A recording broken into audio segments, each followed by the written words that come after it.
Okay, I'm attempting to create um, basically an environment that is peaceful and kind of, takes you away a little bit. It's not really for the appearance from the road, it's more for as you leave the home. And here's some projects that I've been working on. I'm not finished, near not finished. Kitty tree, okay. And then we got our asparagus plant over there. I have dill growing here. And as we go out, Will helped me put in these T-posts. And that way I made a playpen, basically, that would prevent the dogs from running all over my plants, preventing them from growing successfully. Now it's gone crazy.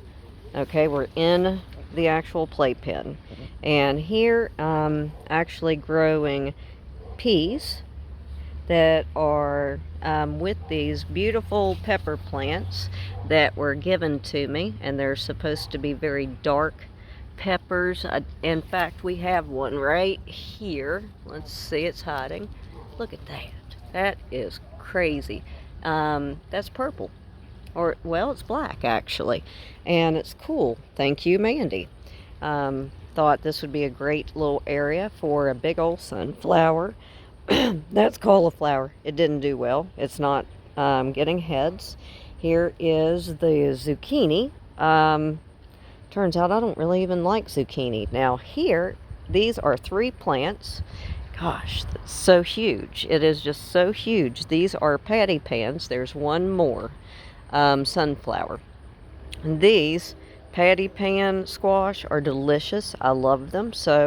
But 3 plants, just 3 plants basically take up, I'm going to switch it over so you all can see from above, a very large section of what I consider the garden playpen.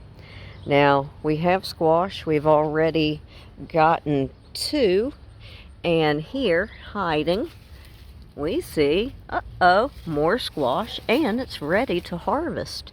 Here are 3 broccoli plants that have never gotten the heads on them. So I'm probably going to end up taking those out. This is where the other 3 broccoli were, and they actually got heads. So they went to flower, so I've replanted these bell peppers simply because some people just like a regular bell pepper. And these were almost dead. I got them from the farmer's market. Now, my friend also gave me some beet seeds, and I planted those from seeds, and we're doing actually pretty well there. I want to do canning of, make a spicy sweet beef canning, beet canning. And now we're going out, okay? Over here, it wasn't doing so well, the okra. However, I found out they don't like compost, so they actually like clay soil. So I dug deep down, mixed it all in, and then replanted them. And here they are taken, and then just in case they didn't do well with the transplant shock, I planted in some more okra. It's a little late in the season, but they are big producers. Over here, I had potato plants, and they didn't do very well at all. I tried the growing in the box method. Don't recommend it. Plus, I don't recommend using just basically compost because it's not aerated enough. And also in here, I planted in some more butternut squash. It's not too late. This is like July 5th. And here's the rest of the potato plants. I'm going to let them go until they actually die off, and then they'll be ready to harvest. These are in boxes, but I went ahead and took the cardboard off of it and tried to break up the soil so that way it could air out. And here is, in this box, we have this guy here, and this is one butternut squash. They're great for storing over the great shelf life, great. Here's some little carrots. That's an experimentation there, or an experiment. Celery, planted it the wrong way and way too late. I love celery. Here is Freddie, and here is where I planted a bunch of flower seeds that are now sprouting up, and they're doing wonderful. I don't even know what kind of flower they're mixed. And there's the pineapple sage. And then over here, the crabgrass is killing me. Over here we have dill, and then of course the pigeons and everything go in here. I recently harvested all of the kale here and left these because I think we can get another mess. That's dinosaur and regular ruffle kale. Over here, I already harvested onions. This is an old washer liner that covered the drum. And over here, there's some sunflower plants that are trying to grow. Here, we tried the box method again. These green beans that are yellow, they hate it. So we'll see what happens with that. An experiment. If not, you know, the soil, everything goes back. Here, as you can see, these clusters, I've learned to prune properly and train them. This is a bucket. We'll cut the opening at the very bottom, so that way it goes directly into the soil and the root can grow deep. Anyways, it's a real strong plant. It's doing really well, and I love these. I love these like cherry-like tomatoes. These are the yellow cherries. Here, I ended up accidentally deadheading my tomato plant. I cut it at the wrong place. It was a mistake, didn't have my glasses on. However, I let these come off of it to try to, you know, save it, and it's actually doing really well. Over here, of course, here is the cucumber. Strawberries, they didn't do so well, but some of the plants have died. Some of them have actually set off shoots and are propagating themselves. So here's another cucumber plant. I've trained it to go up the trellis, so that way once it grows and it's fully up there, it's going to go all the way up. This is a cattle panel trellis held in place with Will's handiwork T-posts. Great for the garden. Anyways, here, these are the regular, these aren't pickling cucumbers, but they're hiding in there. Look how wonderful that is. I have small hands, but it kind of lets you see how big that sucker is. And then here, the green beans are actually taking off, and they're loving life right now. They, look how they're going up that post, like they're reaching for the stars, so to speak. Over here, another box incident, cardboard box, so I took that off and replanted these. I can't even remember if these are going to be butternut or they kind of look like those patty pans. If so, I'm going to have to pull some of the plants. I'm going to wait and let it grow. I had some really good lettuce, but I didn't realize how many slugs, and I wasn't like harvesting enough. So they stayed moist, got a lot of slugs there. We have basil, and then there's several different tomato plant species here, from the yellow big tomatoes, the purple big tomatoes, the Romas, and I'm not sure. And these are pretty beautiful here. I think that these are going to be the purple ones. And here you have, these are beefsteaks, man. They just keep growing. Look at that. Like, that's my hand, my whole hand. And it's not even finished yet. So that's going to be mouth-watering. Here, these are two plants of squash planted straight in the ground fairly recently. They look great. They're insanely taking off. I don't even mess with them. And then over here, as you can see, I have corn, and with this recent little flurry of storms we've had, it has grown about 2 feet already, maybe 3. They're crazy. And these are succession plantings of white corn, not very long to maturation. And so it was time to do more seeds. So up down here, you'll see some little corn plants coming up. Also planted green beans directly in the ground, and they love going around and climbing up. The corn, there's some peas. They like climbing, of course. And we are looking good there. Now, again, today is July 5th, so this is an update. Here, I never planted melons intentionally. You know, it just came from a piece of melon I threw out, and I never really knew anything, so I started studying them. And I've made a mistake here, of course.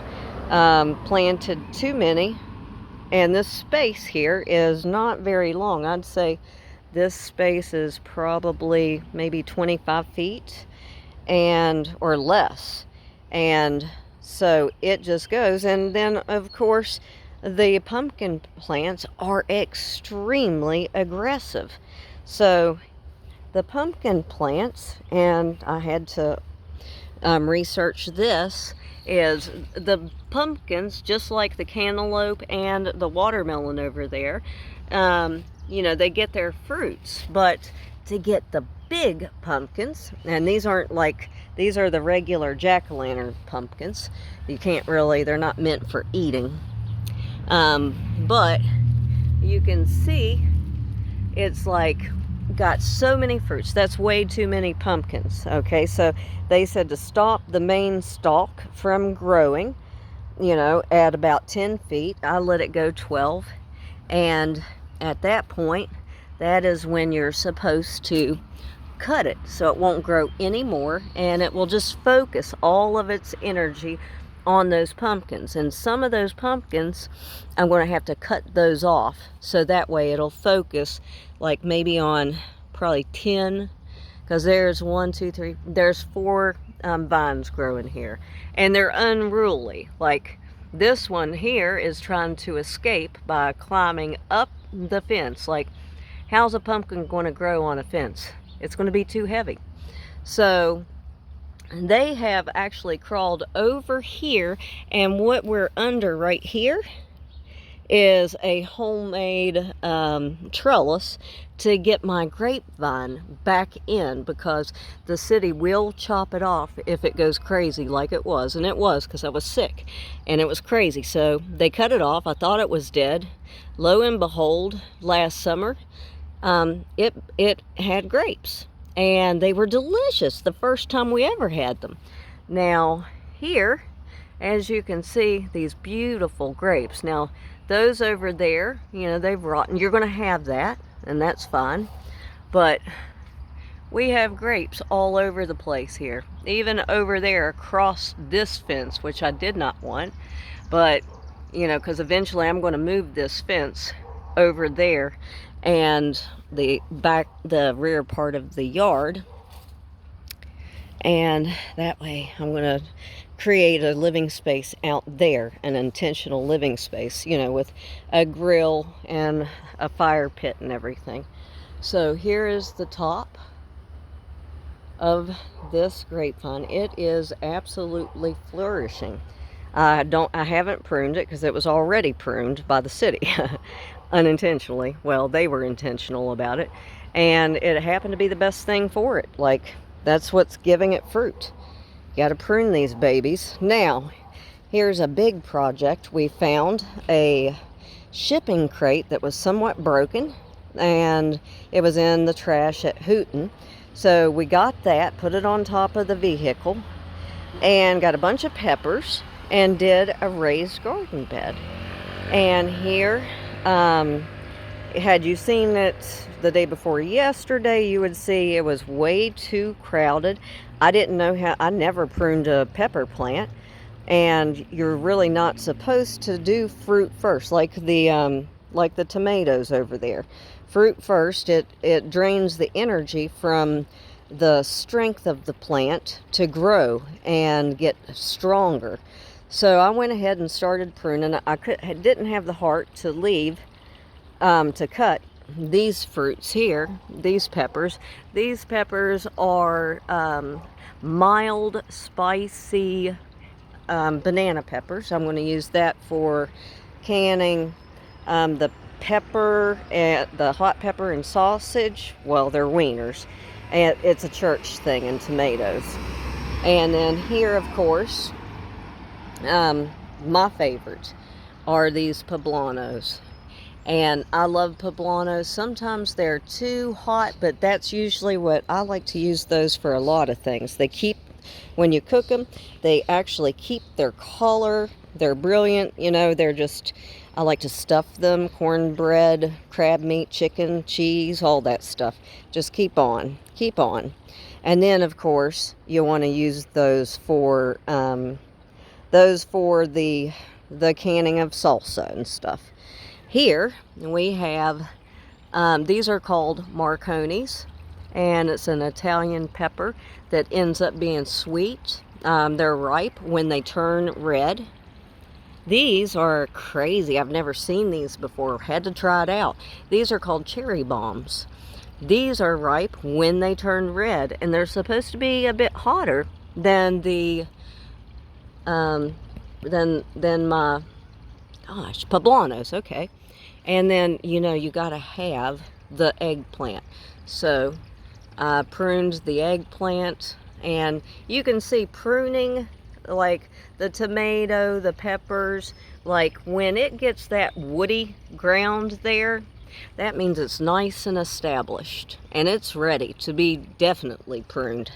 I didn't even see the woody part because they were so bunched up. Even when I watered, you know, the bed wasn't really even getting watered. I did plant in some onions, you know, and just to see what we're going to do with them. And these are the Thai dragon chilies, because Will and I actually enjoy Thai food, and Thai chilies are a big thing, you know, in seasoning. Oh my gosh. And then, of course, you know, there's cross-pollination that happens. My fingers are crossed that it doesn't happen, because this plant right here is a scorpion. What is going on with peppers these days? So that's what it's supposed to look like. This is where we're at right now. Okay, and then this one. Where's this one? This one, I don't see the tag down there, the little sticker. I don't think it's in here. But anyways, this one is the ghost. You know, that's another one. I don't even know what his plans are. He's like, it's fruity when you cook it a certain way. Somebody donated some pepper plants and some tomato plants that were pretty much dead. They put them right here on my step, which that's another project I'm working on. They just laid them there, so I had to find a place to put them down. So yeah, the tomato plants, that one kind of made it, but it didn't have any light to really grow yet. The other ones are established, and one of the pepper plants, I believe. No, actually, I think they all died. Here, again, I don't know. Maybe butternut squash. I don't know. We'll see. I don't know. I forget. I should have, you know, been taking notes. And so, I guess there you have it. One other thing that I did do, because the reason I planted the onions in here is because it helps ward away bad like insects and stuff like that. But in this little recess along, you know, the perimeter, I have planted parsley and cilantro. Now, I don't see, maybe not yet, I don't see any of the cilantro. Maybe, I don't know. where it was covered up and not getting any sun. I don't see any sprouts here, but over here there was more sun hitting, so these have actually started. And I think that these are going to be parsley. I think I put some basil in there somewhere. We'll see what happens with that. Also, over here I used to have a huge, it was like 5-6 year old rosemary bush. It's a conifer, and we use rosemary for all of our cooking. So it died, and the stalk, you know, was woody like an actual tree, kind of even thicker than the grapevine stalk. So it died, and we were miserable because we use it for everything. So I started these, and these are nice. They're doing really well. I'm going to have to replant these in larger containers and better potting soil mix, and really they'll take off, and then we can figure out where we're going to put them, because we know how long they last. They last through the winter, everything. Here, oh gosh, I could not resist. These are black cherry tomato plants. They've been transplanted now for a week. Found this container here in trash, and it was, you know, pretty much falling apart, but that's okay. It'll suffice. So there we see we got some new growth, so you know, it's working, it's growing. So we'll keep an eye on those, because I'm excited about those. But that is the cattle panel trellis, and that's my garden update so far. There's one carrot, this one here, I believe. I know, ridiculous. 1 carrot, what are you going to do with 1 carrot? But this carrot was the only one that actually survived, and it's going to be either purple or red. So of course, you know, I like to try those different colored, not traditional things, because they end up actually being healthier for you. This looks like it might be dying. I'm not sure. I know it's got, you know, new growth out here, but I don't know about back here. I don't know what's going on there. I'm going to wait and see. I know spiders love it. And this is ivy, extremely invasive. You don't want it growing near your house, because it will pull your paneling apart, go up underneath of it, similar to bamboo. It goes crazy, but it loves shade, and so I'm going to use that in the backyard living environment that I'm creating. I haven't started. I'm waiting for construction to end in the kitchen. So here, this was a hydrangea. This was a gift for me from a Christian organization, and they had the most beautiful purple and purple pink magenta like color, which was very unusual. And I don't know anything about hydrangeas, except I always just admired them, but I wasn't a flower grower. So I've studied up on this, and I found out if it has a very high potassium soil, you know, that is well watered, that it will come back each year after pruning it down, and it will, you keep it with that potassium, and it's like alkaline.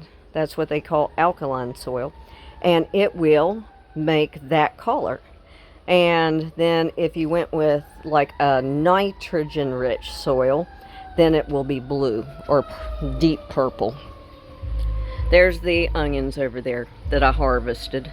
They didn't turn out too well. I've never grown onions, and in that little area I've already used probably maybe 10 of them, but they weren't as big as I thought, because it was the medium that I was growing it with, you know, compost, big mistake. And also the container was too small for as many of the slips as I started, or starts, whatever. I think they're called starts. But yeah, That's it. That's it for today. Sasha's ready to go in. She's actually a little irritated. So, happy gardening.